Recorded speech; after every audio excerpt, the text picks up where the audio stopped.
Captain Jake Morrison stared at the massive alien ship through the bridge windows of the USS Liberty. The vessel was 3 times larger than their exploration craft, surface gleaming like polished silver against the black of space. Strange. Blue lights pulsed along its hull in patterns that hurt his eyes to follow. "They're requesting permission to board," said Maria Santos from her communications station. Her voice was steady, but Jake could see her hands shaking slightly over the controls. Jake looked around his bridge crew. Dr. Lisa Harper stood near the science station, clutching her tablet with both hands. Chief Engineer Paul Rodriguez was at his post watching the engine readouts with worried eyes. Lieutenant Commander Alex Turner sat at tactical, his finger hovering over the weapon controls. "Lower our shields and open the docking bay," Jake ordered. "But keep everyone on alert." The alien delegation consisted of 3 beings unlike anything humans had ever imagined. They were tall, nearly 8 feet, with skin that looked like clear crystal filled with swirling colors. Their leader stepped forward with movements that seemed to flow like water. "I am Ambassador Kethfer of the Zephyrian Council," the being said through a translation device that hung around its neck. Its voice sounded like wind chimes in a gentle breeze. "We welcome you to galactic space, though we are surprised to find your species has achieved interstellar travel." Jake extended his hand for a handshake, but the ambassador simply looked at it with confusion. Jake dropped his hand and cleared his throat. "I'm Captain Jake Morrison. This is the USS Liberty, Earth's first deep space exploration vessel. Data." Consulted a small device that projected holographic symbols in the air. "Earth. Yes. We have records of your world. Your species was classified long ago when our survey drones passed through your system. You are persistence hunters, correct? Mammals that evolved to chase prey over long distances?" "That's one way to describe human evolution," Dr. Harper said. Stepping forward, "We've developed far beyond our hunting origins. We're explorers, scientists, artists, diplomats." The ambassador made a sound that might have been laughter, of course. All species like to think they have transcended their base nature. "Our databases show your people fight among themselves constantly. Wars over resources, territory, belief systems. Very primitive behavior." Alex Turner's jaw tightened, but Jake shot him a warning look. "We've had conflicts, yes, but we've also learned to work together. That's how we built this ship and made it out here." "Admirable," Kethfer said, though his tone suggested he found it anything but admirable. "However, you must understand that space is dangerous for species like yours. There are predator races out here that would destroy you without a second thought. The hegemony controls this sector and they do not tolerate weakness." "We're not weak," Paul Rodriguez said quietly from his station. Kethfer turned those swirling crystal eyes toward him. "No, your species averages 6 feet in height and weighs perhaps 200 pounds. Your skin is soft, easily damaged. You have no natural armor, no claws, no venom. By galactic standards, you are quite fragile." Jake felt heat rising in his chest, but he kept his voice calm. "We may not have natural weapons, but we have intelligence. We have technology. We have something you might not understand. We take care of each other." "How fascinating," the ambassador said, making notes on his device. "Pack loyalty." "Yes, we've seen this in other primitive species. Tell me, Captain Morrison, what would you do if a stronger species decided to take your world for its resources?" Question hung in the air like a threat. Jake looked at his crew, seeing the same realization in their eyes that was forming in his mind. This wasn't just first contact. This was an evaluation. "We would defend ourselves," Jake said carefully. "With what? Your ship has minimal weapons. Your crew numbers less than 50. A single hegemony destroyer carries 1,000 warriors each, one capable of tearing through steel with their bare hands." Dr. Harper stepped forward again. "Perhaps we could learn from each other.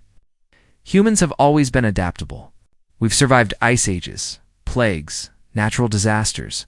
We've explored every corner of our planet, and now we're reaching for the stars. That has to count for something." Kethfer studied her for a long moment. "Adaptability is useful for survival, but survival is not the same as strength. The galaxy operates on simple principles, Dr. Harper. The strong rule, the weak serve, and the very weak are eliminated. It has been this way for millennia. It's not how we do things on Earth, Alex Turner said, his hand still near his weapon. Controls? No, I imagine it is not, the ambassador agreed. Which is why your species requires protection. The Zephyrian Council is prepared to offer Earth a place in our protectorate. You would be safe under our guidance. Jake felt a chill run down his spine. What would that mean exactly? Your world would be administered by Zephyrian governors. Your people would be relocated to designated areas for their own safety. Ow.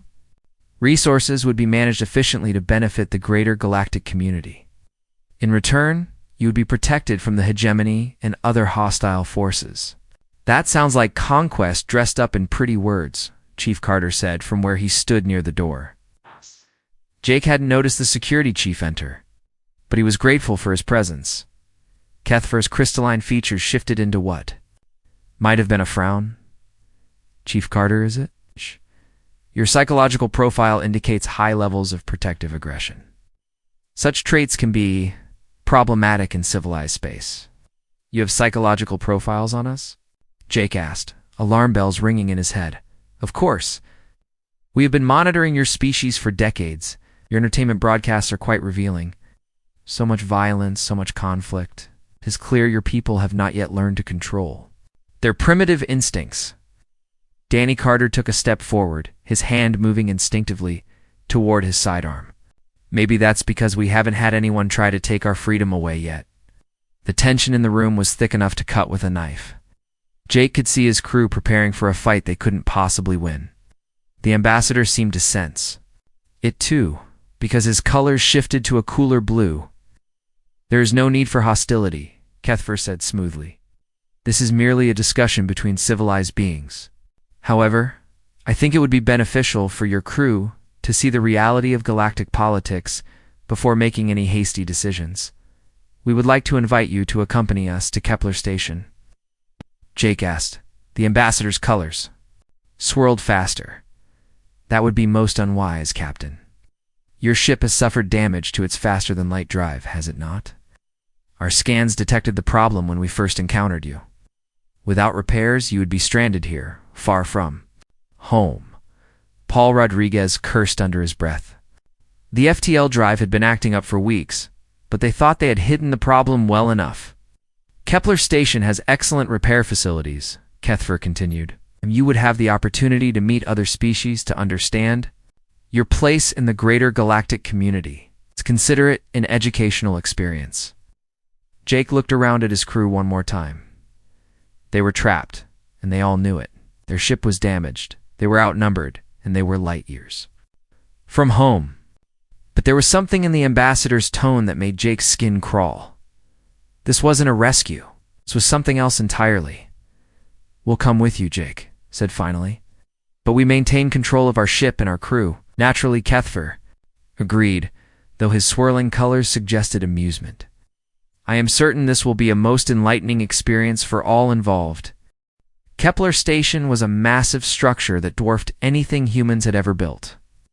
It stretched for miles in every direction, a twisted maze of metal and crystal that housed millions of beings from across the galaxy.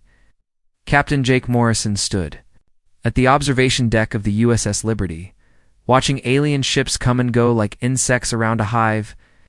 Sir, we're being assigned to Docking Bay 847, Maria Santos reported from her station. That's on level 7, according to the station directory.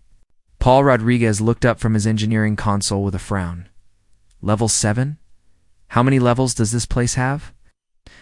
23, Dr. Lisa Harper said, reading from her scanner. Level 1 is at the top. Level 23 is at the bottom. We're being put near the bottom. Ambassador Kethfer entered the bridge with 2 guards flanking him. The crystalline alien seemed pleased with himself as he gestured toward the massive station.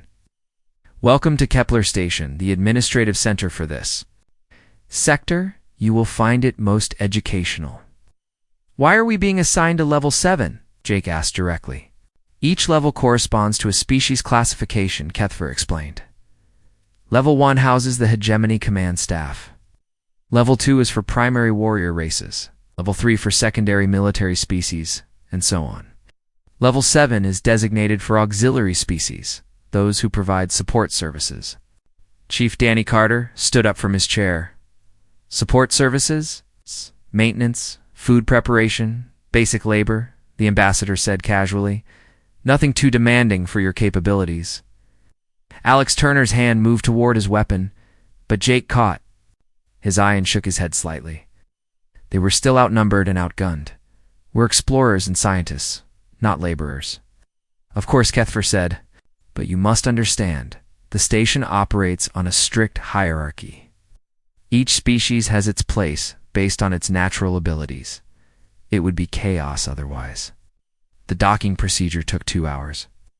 During that time, the human crew watched through the viewports as other ships arrived and departed. The larger vessels, sleek and powerful, docked at the upper levels. Smaller, more humble craft like theirs were directed to the lower sections. Look at that, Amy Foster said from the medical station, pointing to a group of beings being escorted through the docking bay. They were small, barely 4 feet tall, with blue-gray skin and large eyes. They moved in a tight group, heads down, carrying bundles of what looked like personal belongings. Altarians, Kethfer said, following her gaze. Refugees from the Outer Rim conflicts. They lost their homeworld to the hegemony expansion 6 months ago. Lost their homeworld, Dr. Harper asked. What does that mean? Strip mining operations? The ambassador replied, matter-of-factly. The planet had valuable mineral deposits. The Altarians were relocated here for their own safety. Jake felt his stomach turn. You mean they were forced from their homes? Needs of the many outweigh the needs of the few, Captain. The Altarians are a peaceful species, completely non-violent. They could never have defended their world anyway. At least this way they survive. The human crew exchanged glances. This was not the enlightened galactic civilization they had hoped to find. Once docked, they were escorted through the station corridors by a squad of guards. These were not the graceful crystalline Zephyrians, but something far more intimidating. The guards stood over 8 feet tall, with thick scales covering their bodies and eyes like burning coals. Their hands ended in claws that could easily tear through metal. Sforthok security forces, Kethfer explained. The hegemony's enforcers. It's very efficient at maintaining order. The corridors of Level 7 were cramped and poorly lit compared to the upper levels they had passed through. The air smelled of unwashed bodies and desperation. Dozens of different species moved through the hallways, all with the same beaten-down look the Altarians had shown. This is where you will be staying, one of the Vorthok guards said, his voice like grinding stone. He gestured to a section of corridors that had been converted into crude living quarters. Food distribution is twice daily. Begin tomorrow. Work assignments. Jake stepped forward. We agreed to come here for repairs and cultural exchange, not forced labor. The Vorthok guard looked down at him with something that might have been amusement. All species contribute to station operations, even auxiliary ones. After the guards left, the human crew gathered in what had been designated as their common area. It was a small room with basic furnishings and walls that had seen better days. This is insane, Paul Rodriguez said, pacing back and forth. They're treating us like prisoners. Worse, Danny Carter replied. They're treating us like slaves, Tony. Brooks, the navigator, had been quiet during the journey, but now he spoke up. I've been listening to the station communications. There are 47 different species on this level alone. All of them classified as auxiliary or support. How long have they been here? Amy Foster asked. Some for decades, Tony replied. The Altarians are the newest arrivals. Dr. Harper pulled up her scanner readings. The power distribution on this level is minimal. The upper levels are using 90% of the station's energy. We're running on scraps. Soft knock on their door interrupted the conversation. Jake opened it to find an elderly Altarian standing in the hallway. Her large eyes were filled with a sadness that seemed ancient. I am Zeratel, she said in accented but clear English. I speak for my people. We wanted to welcome you. Jake stepped aside to let her in. Thank you. I'm Captain Morrison. How did you learn our language? We have been studying your broadcasts. For many years, Zeratel explained. Your people fascinate us. You have so much ... passion. Even in your entertainment. You fight for what you believe is right. What happened to your world? Amy Foster asked gently. Zarettel's shoulders sagged. The hegemony came with their mining ships. They gave us 3 days to evacuate. Could only take what we could carry. Everything else. Our cities, our history, our sacred places all gone. Didn't anyone try to stop them? Alex Turner asked. Stop them. Zarettel looked puzzled. We are a peaceful people. We have no weapons, no warriors. Violence is not in our nature. But surely someone in the galactic community objected, Dr. Harper said. The Zephyrian Council filed a formal protest, Zarettel replied. It was noted in the official records. But the hegemony has mining rights throughout this sector.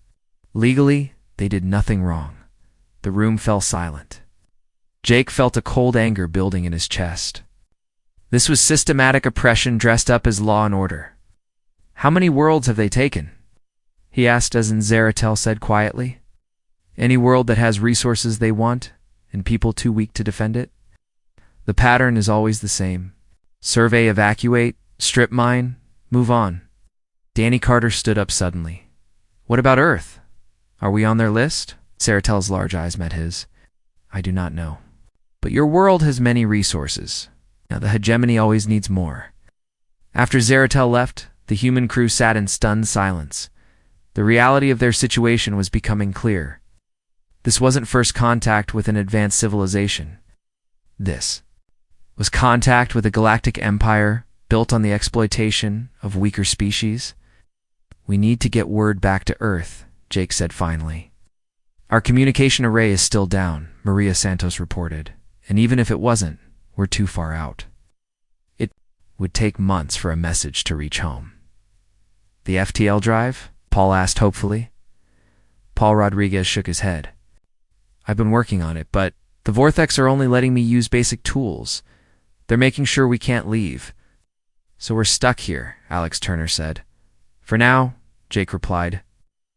But we need to learn everything we can about this place. Earth is really on their target list.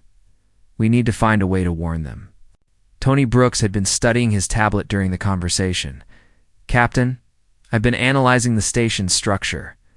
The power distribution, the population density, the security patterns. This place isn't just a space station. What do you mean? Jake asked. It's a sorting facility, Tony explained. They bring species here, evaluate them, assign them roles in the hegemony structure. The strong ones get promoted to higher levels. The weak ones. He gestured around the cramped quarters. Get put to work, Danny Carter finished. Or worse, Amy Foster said quietly. I've been monitoring the medical frequencies. There are sections of this station we haven't seen yet. Sections where the readings don't make sense. Jake felt the cold anger in his chest growing hotter. We need to be careful. But we also need to gather intelligence. If we ever get back to Earth, we need to tell them what's really out here. If we don't get back? Paul asked. Jake looked around at his crew, seeing the same determination in their eyes that he felt in his heart.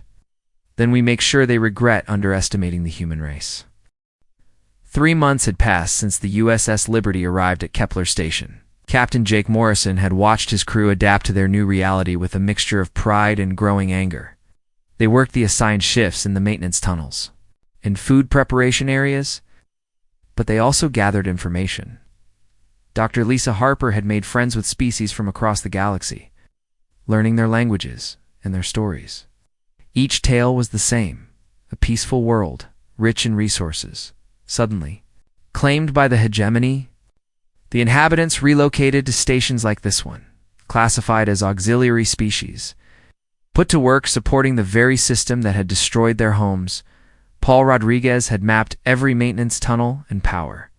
Conduit on level 7, he worked, alongside engineers from a dozen different species, all of them brilliant in their own ways. All of them reduced to basic repair work because they came from worlds that couldn't fight back. Maria Santos monitored communications constantly, picking up fragments of hegemony transmissions.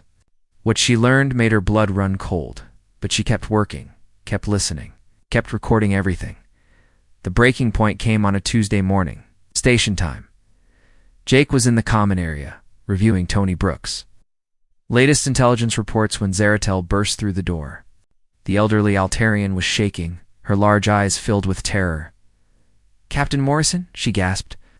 "They are taking the children." Jake stood up immediately. "What children?" "Where are my grandchildren, Kef and Lyra?" The Vorthok soldiers came to our quarters an hour ago. They said the children were being selected for the breeding program. Amy Foster looked up from her medical supplies. "Breeding program?" "The hegemony takes young ones from conquered species," Zaratel explained, her voice breaking. "They raise them as warriors in their military camps. They say it is an honor that our children will become strong. But they are no longer our children. They become Vorthok." Jake felt something cold and hard settle in his stomach. "How old are they?" "Kef is 8. Lyra is 6. Tears streamed down Zaratel's face. "Please, Captain, your people are warriors. I have seen your entertainment broadcasts. You fight for those who cannot fight for themselves." Before Jake could respond, Danny Carter spoke from the doorway. "Where did they take them?" "Level 3, Zaratel said. "The military processing center?" "But you cannot go there. It is forbidden for auxiliary species. Punishment is severe." Danny looked at Jake with an expression that said everything. These weren't just alien children to him. They were kids who needed help, and that was all that mattered. "We need more information," Jake said carefully. "Alex, take Tony and scout the routes to level 3. Paul, I need to know about security systems. Maria, keep monitoring those communications." Over the next 6 hours, they learned the horrible truth. The hegemony's breeding program wasn't just about creating soldiers. It was about erasing entire species by taking their children and turning them into something else.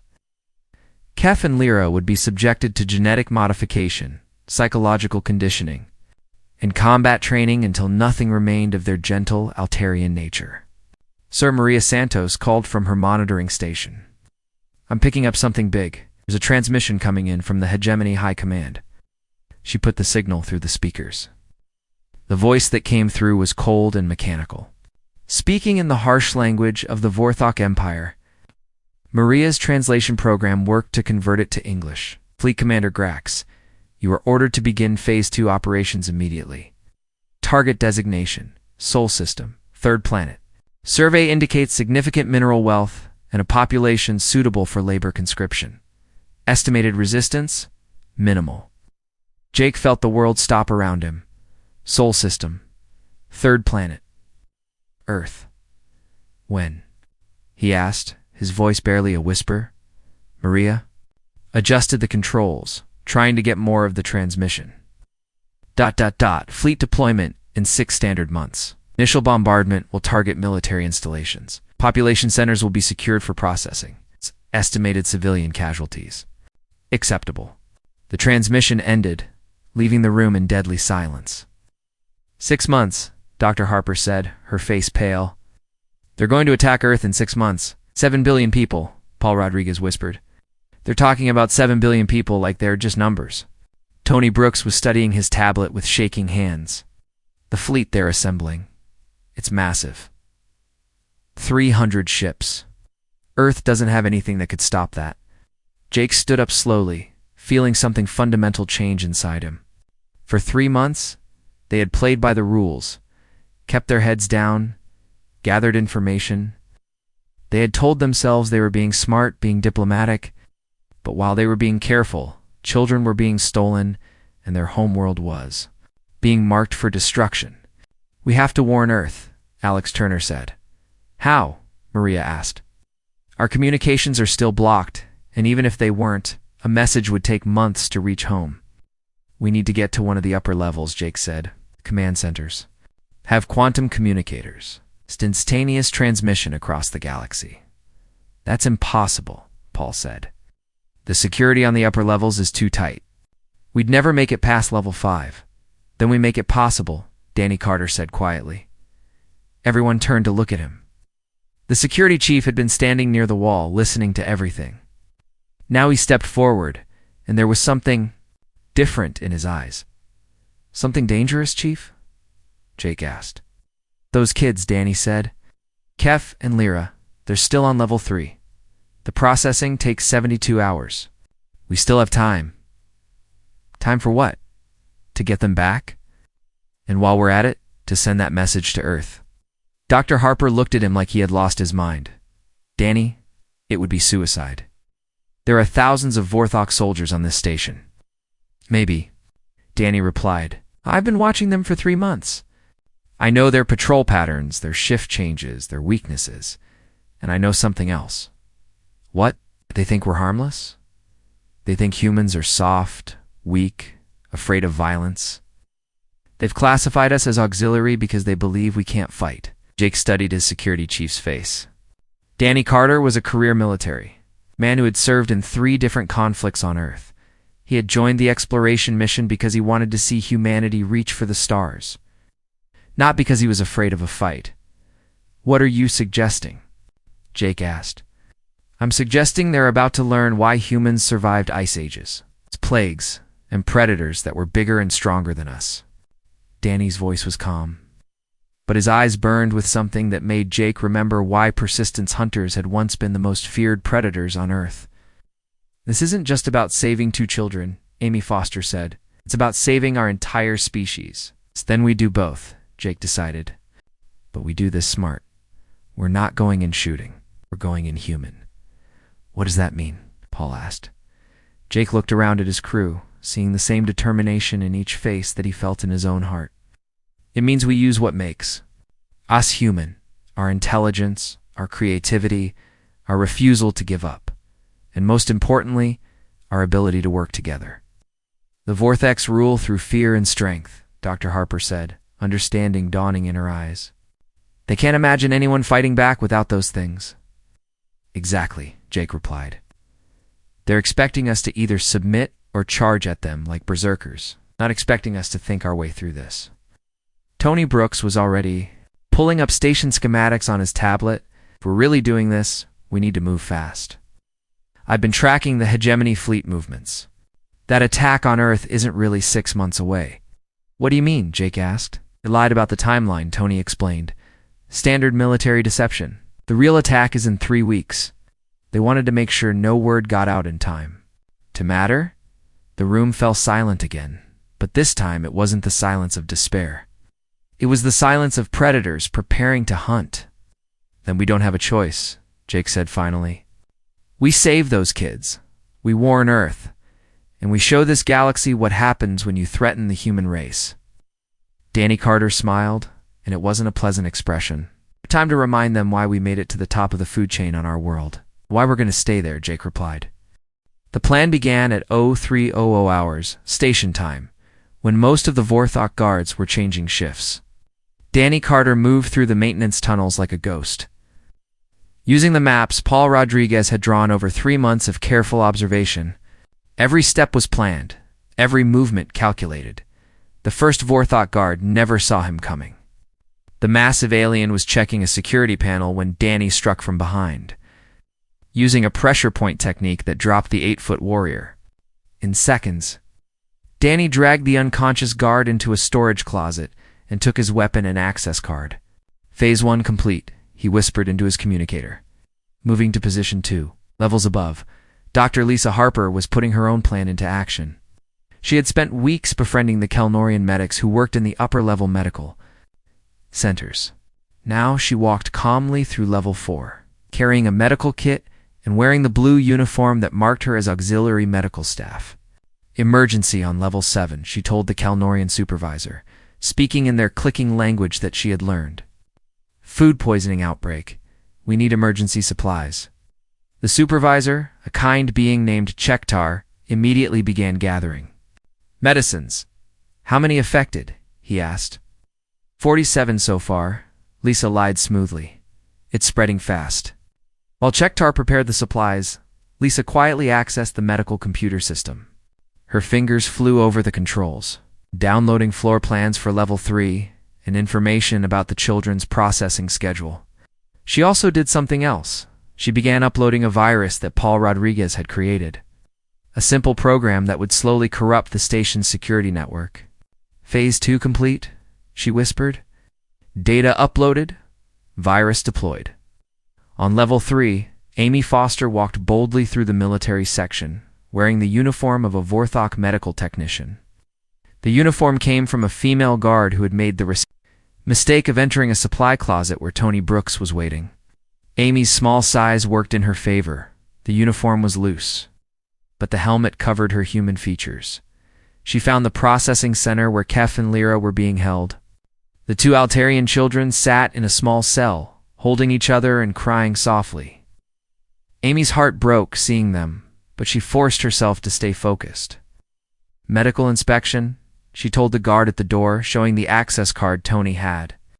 Taken from the unconscious female Vorthok. Routine health check before processing. The guard grunted and opened the cell door. Amy entered and knelt beside the children. "I'm here to help," she whispered in Altarian. "Stay very quiet and do exactly what I say." Kef, the 8-year-old, looked up with wide eyes. "Are you the human lady grandmother told us about?" "Yes," Amy replied. "We're going to get you home." She gave each child a small device that Paul had built from medical equipment. "Put these in your ears. It will make you look very sick too." The sensors. "When the alarms go off, lie down and don't move until I come back." "Phase 3 ready," she reported. "Beginning extraction in 60 seconds." Captain Jake Morrison stood in the main communication center on level 2, surrounded by unconscious Zephyrian technicians. Alex Turner stood guard at the door while Maria Santos worked frantically at the quantum communication array.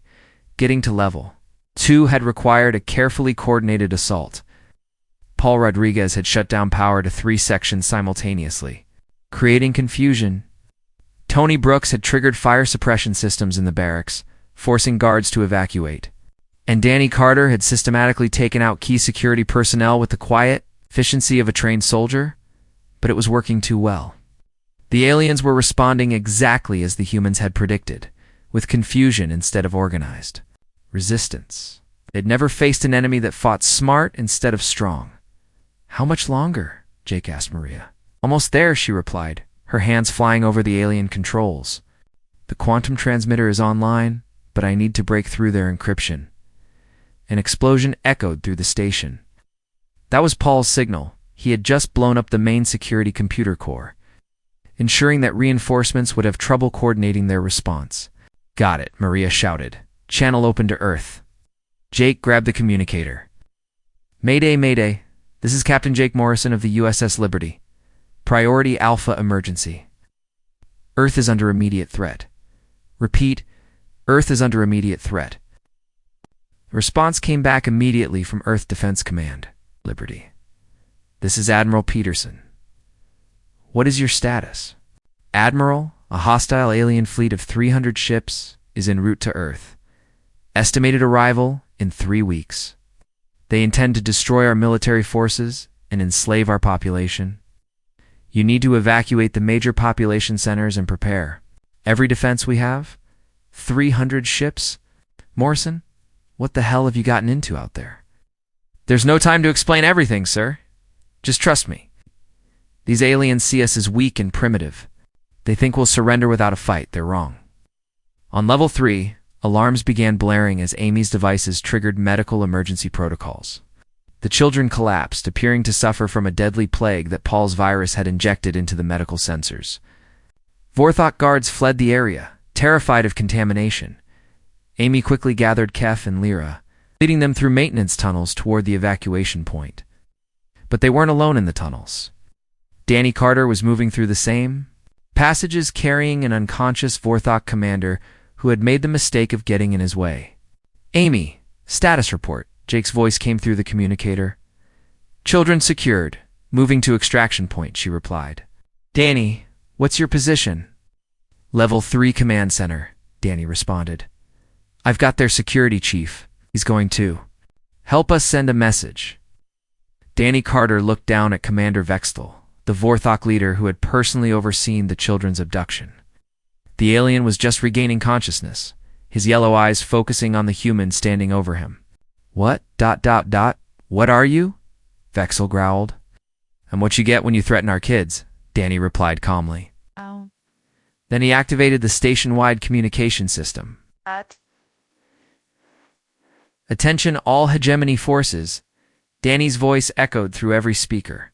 "On Kepler Station, This is Chief Danny Carter of the human race. You have made a serious mistake. You took our children. You threatened our world. You thought we were weak. Throughout the station, Vorthok soldiers stopped what they were doing to listen to the impossible, an auxiliary species broadcasting on command frequencies. You were wrong, Danny continued. We are not weak. We are not afraid. We do not abandon our people. Consider this your only warning. Leave human space alone, or learn why we survived when stronger species went extinct on our world. Paul Rodriguez's voice crackled through the communicators. All teams, we've got problems. Massive security response heading to all levels. We need to move now. Jake looked at the quantum communicator one more time. Admiral Peterson, did you copy everything? Copy that, Morrison. We're mobilizing the fleet and beginning evacuations. Can you make it home? Jake smiled grimly. We'll find a way, sir. Morrison out, as if summoned by the communication Vorthok.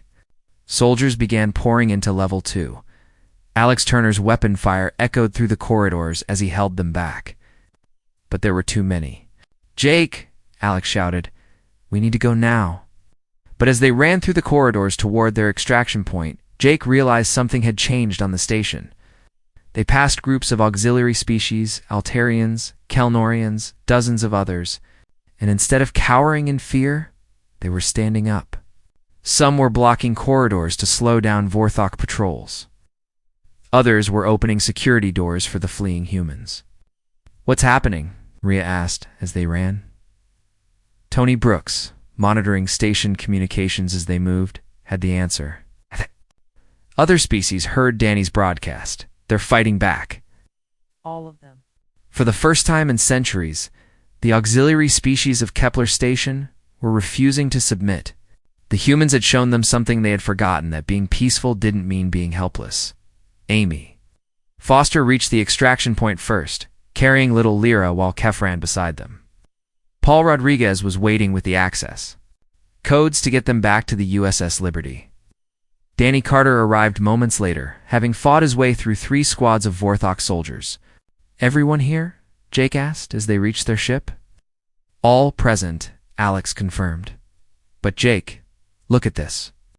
Through the viewports, they could see the station in chaos. Auxiliary species were everywhere, no longer hiding in the lower levels. They weren't fighting with weapons. Most were still too peaceful for that. But they were no longer cooperating with their oppressors. They're having a revolution, Dr. Harper said in amazement. No, Jake replied, watching Zeratel lead a group of Altarians in barricading a corridor. They're remembering that they have a choice.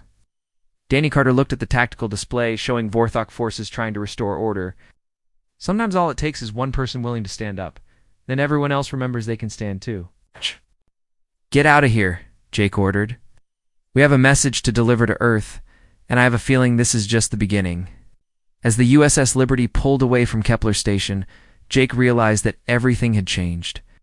The galaxy would never be the same because, for the first time in centuries, someone had said no to the hegemony, and that someone was human. The USS Liberty drifted in space 3 days after escaping Kepler Station. Captain Jake Morrison stood on the bridge watching the emergency broadcasts that filled every communication channel in the sector. The revolution they had started was spreading faster than anyone could have imagined. Sir, we're receiving a transmission, Maria Santos reported. It's from Ambassador Kethfer. Jake nodded. They had been expecting this. Put him through. The crystalline Zephyrian appeared on the main screen, but something was different about him.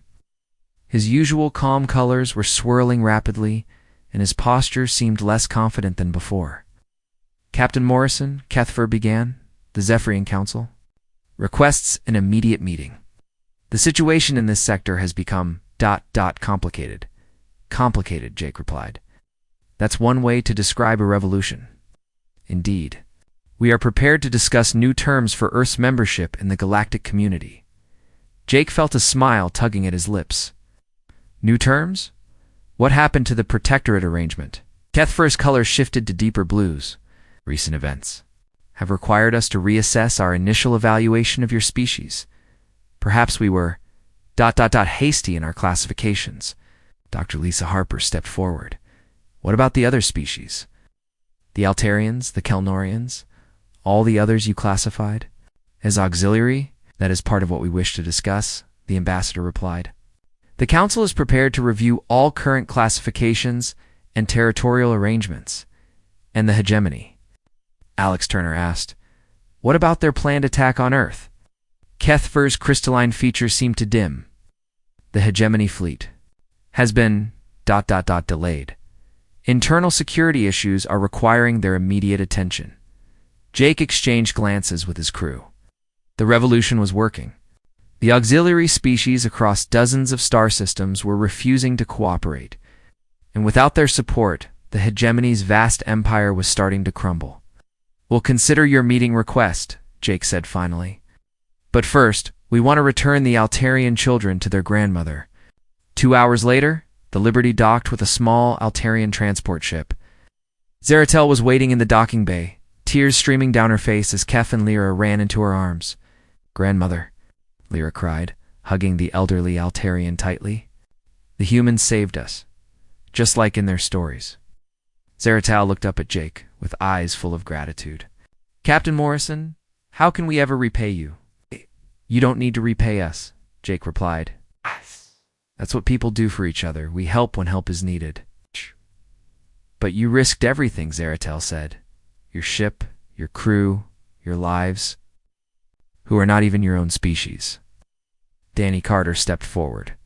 Ma'am, with respect, that's where you're wrong. The moment someone threatens kids, they become everyone's kids. That's just how humans work. Zeratel studied the security chief for a long moment. I am beginning to understand why the galaxy fears your species now. Fear? Amy Foster asked. We don't want anyone to fear us. Not fear of your weapons or your strength, Zeratel explained. Fear of your ideas.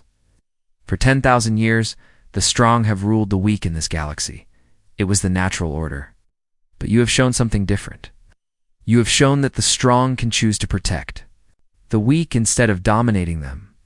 Jake felt something shift in his understanding. Is that really so frightening? To those who built their power on oppression? Yes, Zeratel smiled sadly. But to those of us who have lived under that oppression, it is the most beautiful thing we have ever seen. The meeting with the Zephyrian Council took place in neutral space, aboard a massive diplomatic vessel. Jake brought his entire senior crew, wanting the aliens to see exactly who they were dealing with. Ambassador Kethver was there, along with 12 other council members representing different species. But the most interesting presence was Commander Vexthel, the Vorthok leader Danny had captured on Kepler Station. The reptilian warrior sat at the far end of the table, his yellow eyes fixed on the human delegation. Captain Morrison Kethver began. The council has spent considerable time reviewing the recent events. We have also conducted extensive analysis of your species' psychological profiles. And? Jake asked. We were wrong, admitted Council Member Threndok, a tall being with silver skin. Our classifications were based on physical capabilities and historical conflict patterns. We failed to account for your species' unique combination of intelligence, adaptability, and moral reasoning. Moral Rodriguez leaned forward. Moral reasoning? Your refusal to abandon others, even at great cost to yourselves, explained another. Council member. This behavior pattern is extremely rare among spacefaring species. Most civilizations develop beyond such. Inefficient emotional responses? Inefficient? Dr. Harper's voice carried a dangerous edge. Is that what you call protecting children?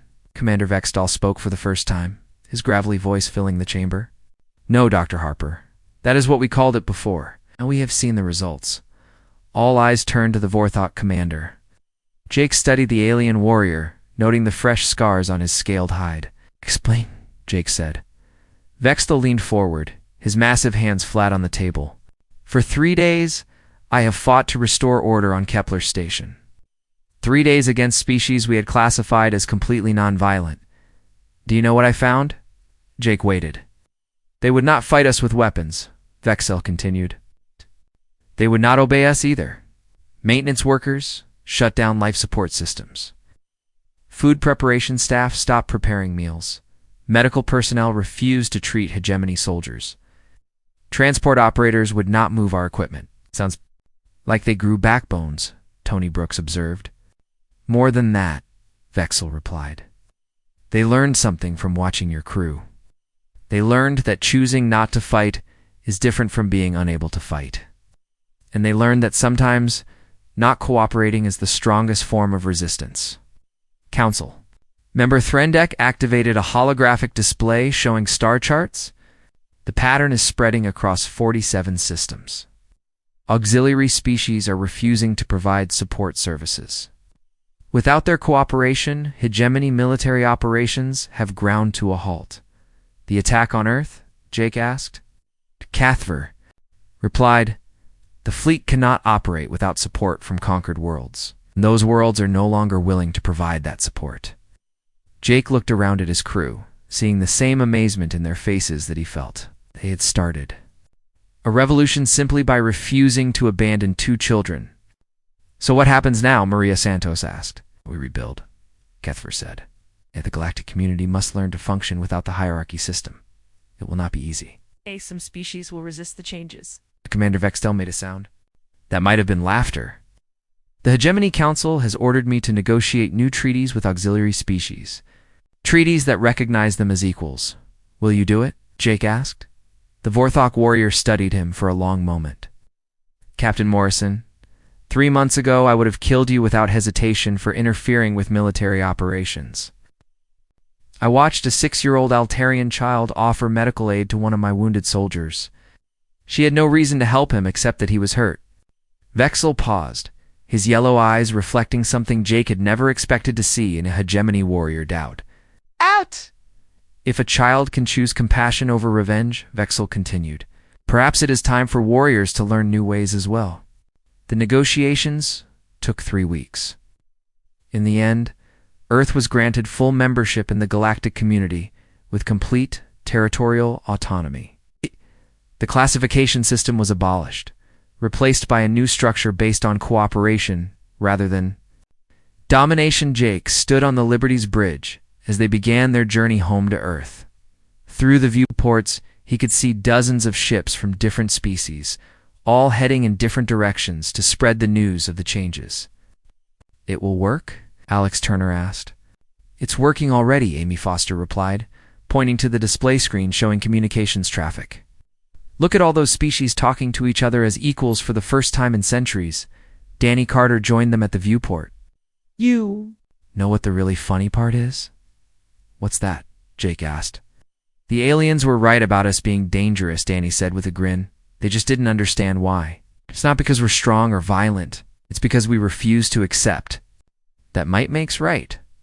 Dr. Harper looked up from her science station. We showed them something they had forgotten existed. The idea that protecting others can be more powerful than conquering them. Jake nodded, thinking about everything they had experienced. And now they have to decide what to do with that knowledge. Some will adapt, Paul Rodriguez said. Others will try to go back to the old ways. Let them try, Jake replied.